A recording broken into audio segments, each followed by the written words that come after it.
começando, boa tarde, boa noite. Espero que essa videoaula te encontre muito bem, saudável, forte, animado, animada, né? Bom, hoje nós vamos falar sobre as páginas 130 e 131 do seu livro, do nono ano.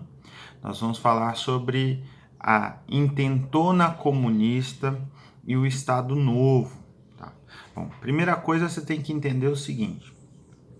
Quando o governo do Getúlio Vargas, em 35, estabeleceu que o Partido Comunista, todos os partidos de esquerda mais radicais, se tornaram ilegais, o Partido Comunista do Brasil, hoje em dia chamado de PCB, tá? Existe uma diferença entre PCB e PCdoB, tá aí no canto da página 130 para você entender.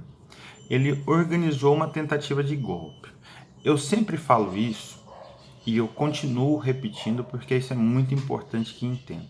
A intentona comunista foi uma tentativa de golpe para tomar o poder no Brasil por parte dos comunistas, apoiado pelo Partido Comunista da então União Soviética.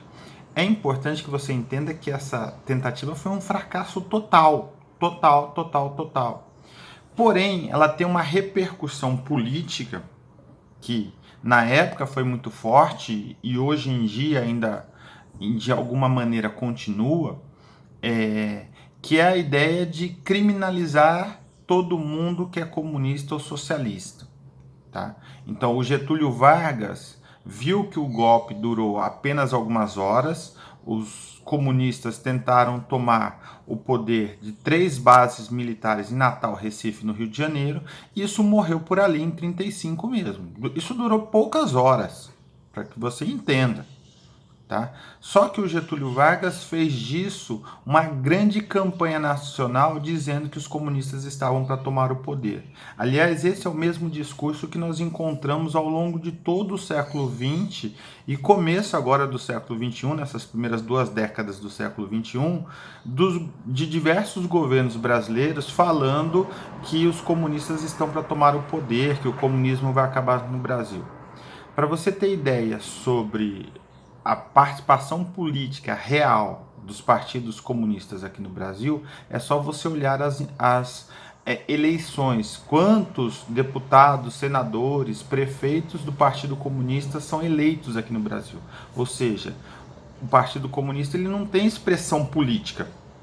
Então, você achar que o comunismo está vigorando no Brasil, que os comunistas podem tomar o poder e tudo mais, é simplesmente uma paranoia nacional, tá? Bastante comum, inclusive.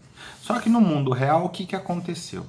O Getúlio Vargas, que estava no poder, ele alardeou em toda a imprensa que os comunistas estavam tentando tomar o poder e que ele deveria ficar no poder para defender a democracia. Olha que bonitinho.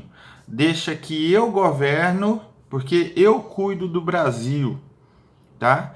E foi isso que ele conseguiu, porque em 37 apareceu um suposto plano Cohen, tá? O que é esse plano Cohen?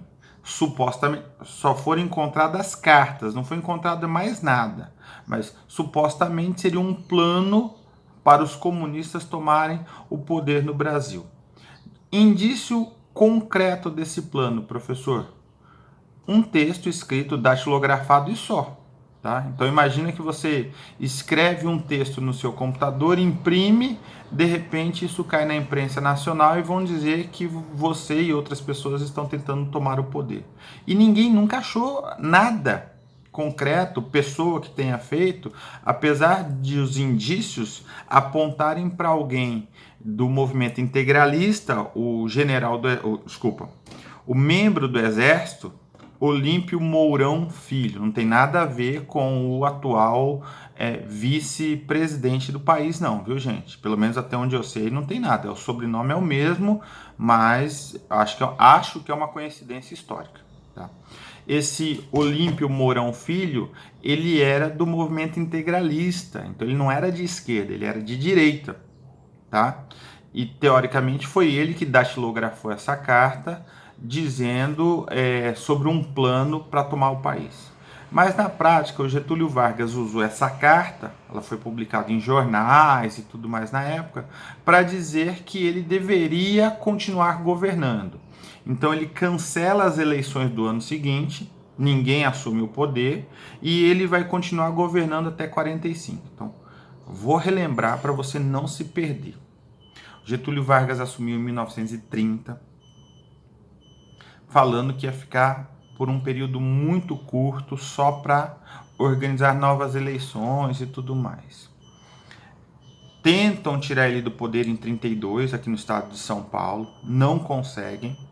Ele faz uma eleição indireta, só deputados e senadores votando, em 34. Ele deveria sair em 38, com 4 anos de governo.